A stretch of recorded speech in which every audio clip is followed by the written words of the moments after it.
Have you ever wondered what it takes to shorten a sales cycle, especially when you do B2B selling?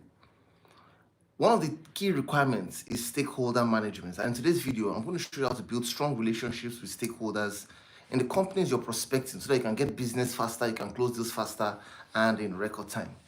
My name is Iyore. We train thousands of salespeople across several countries: Nigeria, Ghana, USA, UAE, Rwanda. I'm author of several books and resources on sales, and I'm featured on lots of media platforms to talk about successful selling. I work in an organization who has been targeted to sell to 20 high net worth individuals. I was able to bring in 21 high net worth individuals to the organization in a single month. I also participated in a sales competition where I won, and I was sent for the World Cup for a non-expense paid trip. I moved around the organization. I was able to double my portfolio by over 100% in just 11 months. I'm CEO for Advantage, and my specialty is in Salesforce management. Now, this means work with CEOs and team leads to help them optimize sales results and get sales results for and in record time. Now, whether you're in retail selling or B2B selling, a lot of times when people have sales targets, they want to take advantage of the B2B market to be able to get business. This means somebody who is into retail says, I want to get into this company and I want to sell to their cooperative, I want to sell in mass. Somebody who is in B2B marketing says, I want to get into this company, I want to get this company to business with my company. I want to have a partnership. Now, to practice stakeholder management effectively, you need to know who a stakeholder is. A stakeholder is not just somebody who pays the money. It's not just someone who owns the money, who owns the company. A stakeholder is not just the C-suite executives, the management team. That's not how you look at a stakeholder. A stakeholder is someone who has interests in the business enough to be a part of the decision making. That's a stakeholder. So the CEO of a company can own the company, but he may not have interest enough to be a part of the decision making. Now, I don't, when I say interest enough, I'm not saying the CEO is not interested in his business, but the processes he has put in place as regards that particular product or that particular service or that particular vendor selection, he has his way of deciding. Or the culture, the system has come up with a way of deciding how it happens. I'll give an example. When I say the culture or system has come up with a way of deciding, for example, some people think that if I want to know who all the decision makers are in a transaction, I need to go and check the company website. And that's not enough. Because the company website may show you who the CFOs, C-suite executives are, but it doesn't guarantee that those are the decision makers. The funny thing is that I've seen cases where the receptionist in an organization was actually part of the decision making. The head of legal, who had nothing to do with that type of transaction, was part of the decision making. In some cases, two competitors in the same industry, the decision making is CFO, MD. Another company, there are 5 layers of decision making. So there is no one size fits all approach. In summary, you cannot find who the decision makers are until you get into the company to have a conversation in that organization. So you can't stay from the outside and look and assess and decide, you know what, I think these are the decision makers. You need to get into the organization to know who the decision makers are.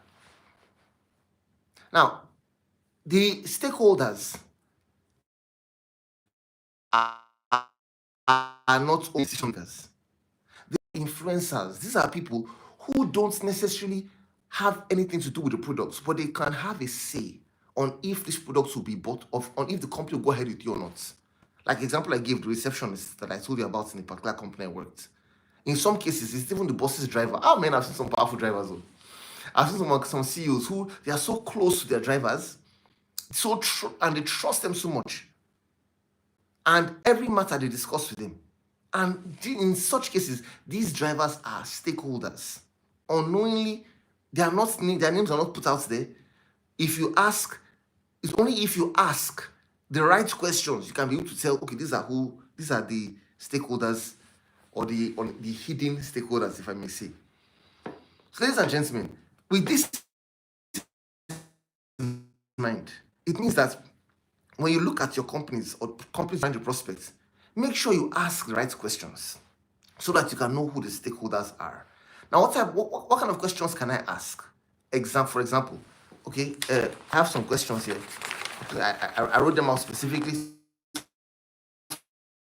so that I could just you could use them when you're deciding who the stakeholders are.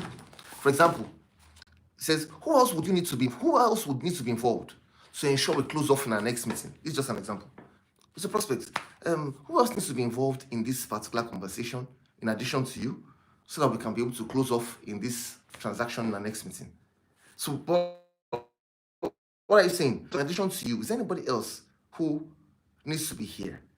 Now, you notice I use the word in addition to you because I don't want to make the person I'm selling to feel as though he's being used or he's just a channel to get to my destination.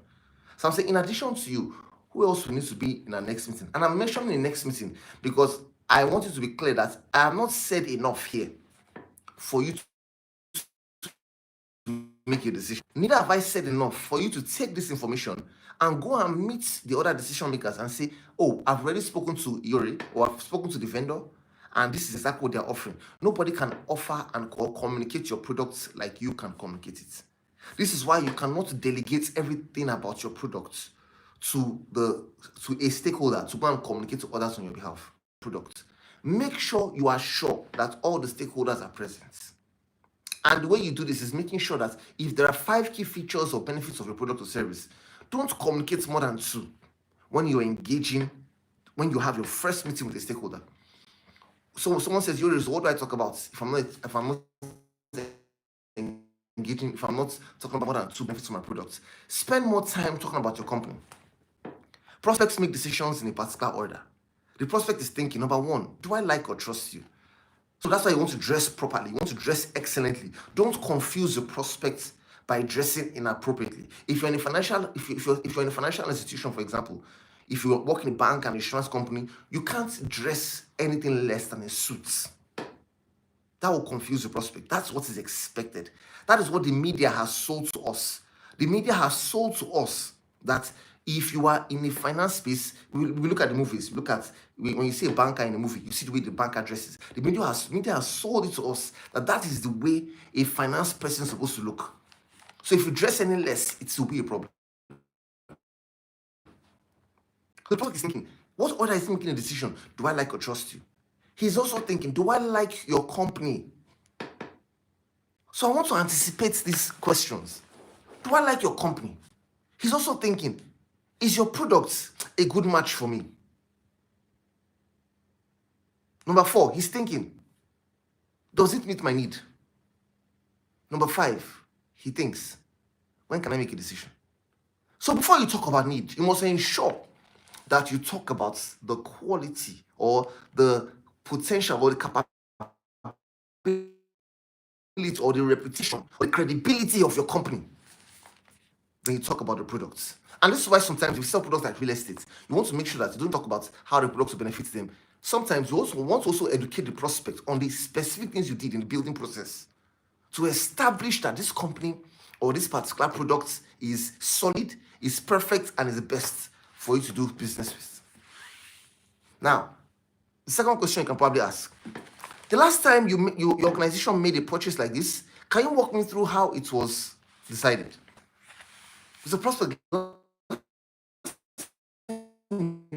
made a purchase like this for your company. Can you walk me through how you made the decision? Or can you walk me through your selection process? Now, if you ask this question, I don't expect that you should ask only one question, and after that, automatically you would know what the decision makers are. That's why sometimes you see, if you fill certain forms, maybe in the embassy or for some visa applications or for some kind of tests, you will notice that they ask you the same question in different ways. Why are they doing that? Because they want to really know the truth. If you want to really know the truth and be sure, if you ask at least 3 questions, you'll find out that the answers to these 3 questions will most likely be the same. And this way, you would know who all the decision makers or who all the stakeholders are. So if I ask the first one, the second one, and to an extent, I have the same response, I'm sure that I'm on my way. Then I go with my third question. Assuming you, sir, and the CFO and the other people he has mentioned above found exactly what we are offering, found out that what we are offering is most suitable, what might prevent your organization from making a decision right now? that can also be a factor to let you know who all the stakeholders are. If it says, well, that's if the chairman, well, that's if you mention somebody extra, you know that there is another stakeholder that has not been mentioned so far. So my point in all these things, ladies and gentlemen, is that you want to intentionally ask questions. And your questions should be written. Don't read your questions from your, don't memorize your questions. Write them down. I read these questions to you. You see, for example, I read them to you. I can have just rolled them out from my head, but just to show you how it is done, I actually read it to you. Just the same way you have to read it to your prospects. Now, before you start the conversation, please don't forget the rules. Don't just meet a stakeholder and start asking questions. You must ask for permission to ask questions. How do you ask for permission to ask questions? Mr. Prospect, thank you so much for your time. My name is, I work with this organization. When we have meetings like this, we normally like to ask our clients a few questions. Hope you don't mind, just 3 to 4 questions. And with this, we can be able to see how we can be of help to you or how we can provide value to you. Now, you notice I said 3 or 4 questions, giving me room to ask more questions. Notice I also said when we have meetings like this with most of our clients, I'm making him or her understand and see, when I have meetings like this, which I normally do, these are the questions I normally ask. So it's not strange for me to be asking you these questions. And I'm not trying to put you under any pressure. So that way, the prospect is calm and knows that you're about to ask him 3 or 4 questions. He will now be thinking, why so many questions? Why are you asking me? And the person will say, you want to is wondering, where is that coming from? But if you ask for permission to ask 3 or 4 questions, then you said, these are the questions to ask most of our clients. Then you said, sir, are you married? He wouldn't say, just marry me. He would rather say, okay, well, I am. He'll give you feedback based on that because he knows that these are questions you normally ask most of your clients and you've been very polite and you've presented yourself a professional. Now, ladies and gentlemen, when you found out who all the stakeholders are, you want to reschedule this meeting if you don't have all the stakeholders in this meeting. And that's why I use the word in our next meeting. So you would say, sir, in our next meeting, what do we need to do to make the XY, mention their names or their roles present in that meeting?